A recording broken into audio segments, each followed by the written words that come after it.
Do you believe in? Oh, I'm a you're. vegetarian and I believe in God. Oh, you believe in God. You wanna, you're a bit close, But pretty much, so you believe in God, right? Yep. Okay. I'm a Catholic. You're a Catholic. Do you know what the word Catholic means? A lot to me. Okay. The word Catholic is a combination, it's a compound word, right? I come from Irish community. Right, okay. All right, that goes to show why you're Catholic. You wanna sort of back off, you're backing me into a corner at the minute right now. Do you mind just taking a step back? Just a step back. Just for my own comfort. Please. Why? Because you're right there in my space. Right? That's better. Thank you. Okay. You can barely balance, man. But for the purposes of edification, the word Catholic is a compound word, right? Cath meaning all, and holic, the worship. All right? You're saying I'm incorrect? No. Well, I'm just saying I don't know about it. All right, okay. Honestly, And the worship of all things I don't comes. there on that camera.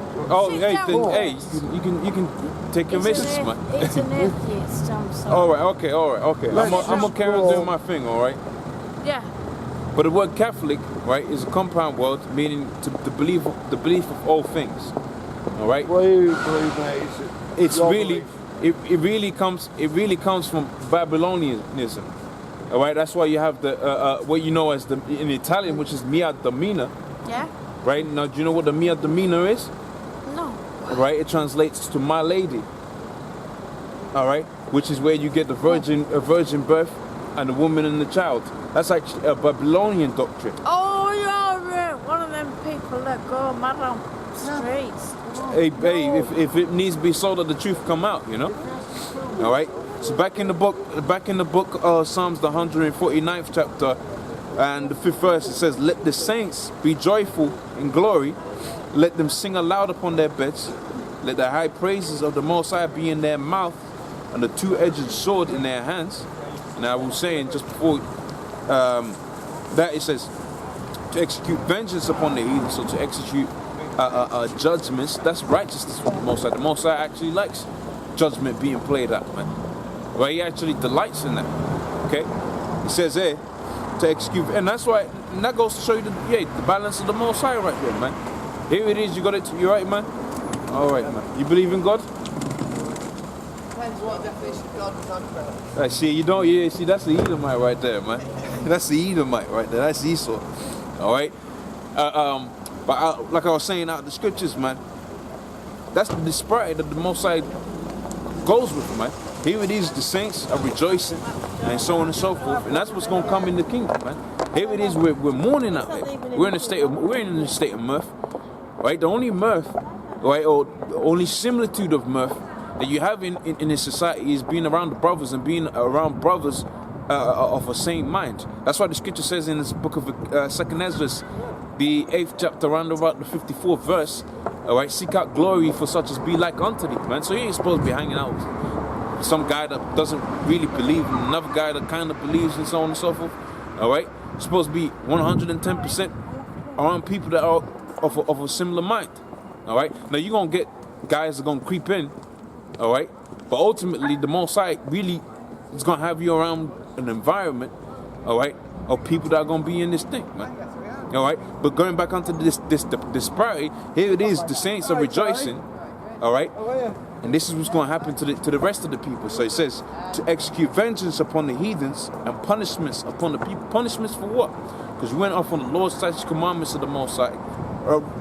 Furthermore, because you exercised wickedly because we went off on the Lord's statutes, commandments of the Most High, man. So you took advantage of that situation. You put even extra burdens upon the people of the Most High. And that's why the scripture says in the book of Revelations, the 18th chapter, double unto her in the cup that she hath filled, man. All right, and I believe it says something to the effect of those who are supposed to have not drunk of the cup have surely drunken of it. All right, something to that effect. All right, pretty much saying, there was a certain point to where Esau has surpassed that point. But see, the Most High is just stacking up all of that wickedness that Esau does, and when the time comes, man, we gonna get him for that, man. All right. So it says to execute vengeance upon the heathens, all right, and judgments are upon the people. All right, to put their to bind their kings. Right, your Rothschilds. All right, your Rockefellers. All right, which I believe that's the same family, but just one's American and one's English. All right, they're all Esau anyway, but I'm talking about as in Rockefeller and Rothschilds is literally one. It's like saying just Rockefeller. You got your Rockefellers, your Rothschilds, your DuPonts. All right, your Bushes and so on and so forth. All of those are your nobles, man. Not just the elite banking families, but also the so-called, because those are the fundraisers. And when you watch movies that are based around the Roman times, you had guys that were out there, and they were so-called out there on the battlefield and that. And you had the people really that were pulling the strings, which were their fundraisers, man. Which really didn't want nothing to do with politics, man. But see, if they wanted, a certain amendment to be made in the legislation, so things will move their way, that's when they will fund their wars and so on and so forth. Or fund whoever, like Bush, for instance, right? Bush's wars or his campaigns will be funded by a private investor, and that private investor might want certain legislation to get passed so he can carry on selling cola, for instance. All right, that gets passed. Oh, Monsanto is a good example because Monsanto does it all the time. A lot of them different governors and people in government that pass off certain legislation to where Monsanto food and GMO food gets out there. All right, they're all funded by Monsanto, man, because Monsanto is a huge corporation. A good example that comes to mind is the labeling of GMO foods. All right, it was I believe it was a Monsanto that paid off certain. I can't tell you off the top of my head, let alone tell you anyway, who those people that were in government were. But pretty much they paid off certain people in government to where they don't have to label up the food that's GMO and non-GMO. And the thing with GMO food, once it gets out there, it's out there, man. You can't really. That's why the scripture says this place has to burn, man. That's the only thing you can do with it. All right, and the Most High has a new earth come out the furnace, right? Come out the ashes of the old, and that new world. All right. See, you got Esau trying to set up his so-called new world order. All he's doing is taking steps. The first steps of creating our new world order. First, his imminent destruction. That's the first step of us getting our own kingdom. The book of 2nd Ezra, the 6th chapter and the 9th verse is a good example of that, man. All right, how Esau and Jacob were born. All right, and that's pretty much how this kingdom's gonna go out. So Esau's gonna go out. So because I believe the word for word, 2nd Ezra 6 and 9 says, "For Esau is the end of the world, and Jacob the beginning of it that followeth." But we know through the scriptures, it's not just the beginning. He's the beginning, in the middle. And he's going to live in that state forever and ever. The proof of that, the book of Daniel, the 2nd chapter and the 44th verse. Right, in the days of these kings, the same people I'm talking about, the nobles, right, that are in this society. Those are the kings of this world. Right, in the days of these kings, shall the Most High set up a kingdom which shall never be destroyed. It's not going to be left to other people. It ain't going to be left to these different nations to come in there, right, and take their rulership. Why? Because we're going to be perfect. Hebrews, the 8th chapter and the 8th verse, where it talks about us being given a new heart, all right, a new mind, to where we're going to be doing righteousness like it's clockwork. All right, so the Most High is going to delight on us every day, man. Here it is, you struggle to get, whatever you're into. All right, here it is, you struggle to get that, and when it does come, it's fucked up. As is the nature of this society, and in the Most High is going to set up to when we get into the next society. That thing you would have been looking for, all right, that meant that thought to where you're going to be, man, I wish the Most High would have already done it before you said that, man. And it ain't going to be fucked up. It ain't going to be jacked up, man. All right, and that's the beauty that's going to come with the script. Within getting into the scriptures and hoping that you're of the elect, and ultimately being the elect, man. All right, and ultimately all of Israel, man. Right, so Psalms 149, chapter on the 7th verse, it says, to execute vengeance upon the heathen and punishments upon the people, to bind their kings with chains and their nobles with fetters of iron. So that's what the Most High is going to have us do, man. The elite bankers are actually going to make it out of this place, man. They're actually going to make it out of the missiles and the fire and so on and so forth. But they're going to do that so this prophecy can be fulfilled so that they could be the first fruits of enslavement, man. Which is a damn beautiful thing, man. And also proves what it says in the book of Isaiah, the 14th chapter, right? Where it talks about Lucifer falling down from the sky. You see, people think that's the spiritual demon Satan and all of that. That's actually talking about a man, and it says that it's talking about a man. All right. See, the scriptures more times the scriptures break themselves down. All right. It's the stumbling blocks that the Most High put upon them, put amidst them, right? Put within these people's mind that get them, man. All right. The scripture says within the book of Isaiah, the 14th chapter, Lucifer, and it says, how is this the man that made the whole earth to tremble? See, people stumble on that, and they actually think it's the spiritual demon Satan, and how the spiritual demon Satan is up there, is rather more down there, in the ground somewhere, all right, causing mischief. Really, the spiritual demon Satan is one of the board members, if you will, right, amidst the Most High's council, all right, and he goes to and fro the spiritual realm and what you know out here as earth, right, the terrestrial, all right, to accomplish his work, which is to create mischief, man, to create to put the left hand side of the Most High to work, man, all right, and he's got his physical the people of whom he is in the physical is the Edomites, okay. So this is back in the scriptures. It says to execute vengeance upon the heathens and punishments upon the people, and to bind their kings with chains and their nobles with fetters of iron. Right, to execute vengeance upon them the judgment written. Right, this honor have all the saints, and we know through Psalms 50th chapter and the 5th verse, Psalm 50 and 5, right, that the saints of the Most High, right, are them that made a sacrifice with the Most High by the way of blood. Those are only Israelites. So only the Israelites are the saints, right, and only the Israelites are gonna have that glory, man. Right, like the scripture says that only them are gonna have that glory, man. All right. So this is back in the book of Joel,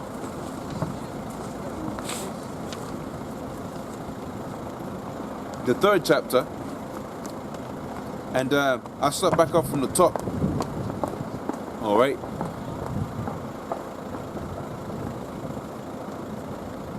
Back in the book of Joel, 3 and 1. All right. So it says there, man. Behold, the days, in those days, and in that time, when I shall deliver again the captivity of Judah and Jerusalem, I will also gather the nation. So in that time when he's going to gather us up, he's also going to gather these nations up. And that's that's beautiful, because what's happening right now is what's spoken about within the book of Amos, the 9th chapter and the 9th verse, where it talks about, for lo, I will command thou sit for the house of Israel from amongst all nations. All right, and ultimately, what it says in the book, in the 10th verse, where it says something to the effect of, "I will raise up the tabernacle of David as it is as it was in the days before," man. So as that's happening, Esau's kingdom is tumbling down, man. And that's why the scripture says here, "When I shall bring again the captivity of Judah and Jerusalem, I will also gather the nations, right, and bring them to the valley of Jehoshaphat. And I'll plead with them there for my people, and I'll plead with them there for my people and for my heritage Israel." So we touched on that, whom they have scattered amongst the nations, right? And us being scattered amongst the nations was part of the curses that befell us. Why? Because we weren't following the Lord's statutes commandments. But see, the Most High set that up as well as a stumbling block. Now you got it to where people stumble over the fact that you got Jake, right? Israelites, they're gonna look like different nations, but they ain't gonna just typically look like a Negro, Hispanic, Native Americans. Really, that was a controversy back in the day. That was a controversy back in the time of Yahushua, when Yahushua was on the scene, when Paul was on the scene. And that's why Paul's ministry was to preach unto the Gentiles, man. Right, to get that word pushing forth unto the Israelites, right, that believed, but they would have looked like a different nation. And they were before they heard the truth, they were about the customs of whatever nations they were in. So you got it to where when they came amidst Jake, you got it to where this so-called white person, because it would have been, some of them people that converted to, quote unquote converted, because really you can't convert to being an Israelite, But really, some of those people that were brought forth into the circle, so to speak, all right, some of them will look like straight up white people, man, right? Bald heads, right? Wearing togas, man, all right? Kind of like how Blake Griffin looked in that advert when he said, "I am Cornelius," man. But see, that was one of those stumbling blocks and those mysteries that the Most High set forth to get people to stumble, all right, and for us to teach, all right. And now you got it to where them different jakes is gonna come in and he's gonna take the places, quote unquote, because really that was their place from the foundations of the earth. But they're gonna take the place like this, like it says in the book of Romans. I think it's in the book of Romans, right? For it was needful for us to preach the gospel unto you first, right? The Negroes, your typical Negro, Hispanics, Native Americans. But see, you put it forth from you, right? Now we go forth unto the Gentiles, man. Right? And when we push that word out to them, hey, they rejoice because, hey, ultimately we're all Gentiles now, man. All right? Ultimately we're all Gentiles. So you got it to where guys like Zabak, and I forget some of the other guys, man, that are into that John Shaft Israelite mentality. All right, here it is. They wholeheartedly believe that the only guys that are unconcordantly, right, Israelites, the guys that are gonna look like your typical Negro, Hispanics, Native Americans. But how do you know you're Israelite? How do you know you're not the product, right, of a Edomite? Right, sleeping or raping rather more one of the Negro women out there in the times of slavery, man. Because that was hundreds of years ago, man. How do you know you're not the product of that? All right. And ultimately the answer is you don't know. And ultimately the answer is we don't know. Hence the scripture saying it is a thing of faith, man. All right. We I forget the exact quote where it says it, but ultimately, man, this thing is a thing of faith, man. It ain't a thing where you can. Even the scripture says make it into endless genealogies, man. This ain't no thing where you're gonna, oh, I'm from this land and this is where I am. The scripture says here in the book of Joel, the 3rd chapter, all right, the heathens, right, has scattered us, and that was really one of the instruments of of us being taken down as a people. Because when the Most High had it to where these different nations took us down, what Esau was able to do was to take away our languages, right, our scriptural understanding. So he will split up a family, all right, the kid goes over there, the mother goes over there, all right, so the kid goes and gets raised, in cotton picking. The mother goes, to pour drinks for, some other Edomite family way where they will never, way down there where they will never meet each other. The father goes into another place, man, all right. So now you don't have the very elementary a family structure to where knowledge gets passed down from the father down to the mother and down to the children.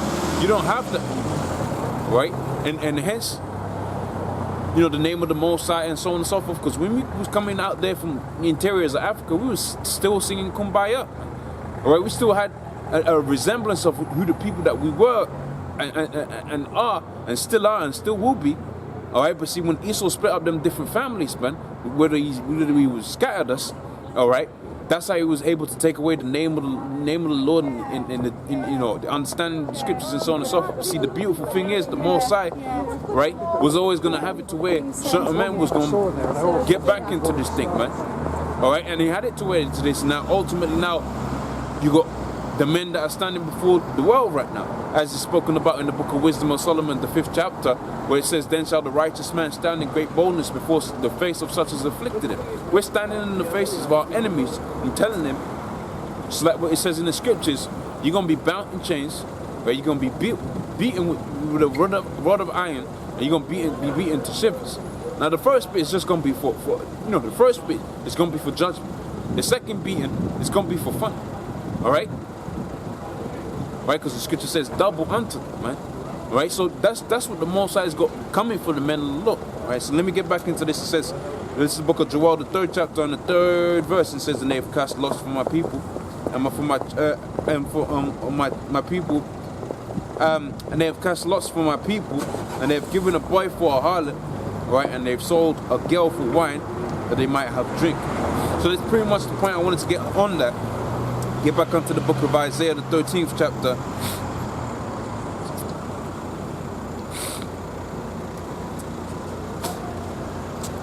Back in the book of Isaiah, the 13th chapter, and the 4th verse.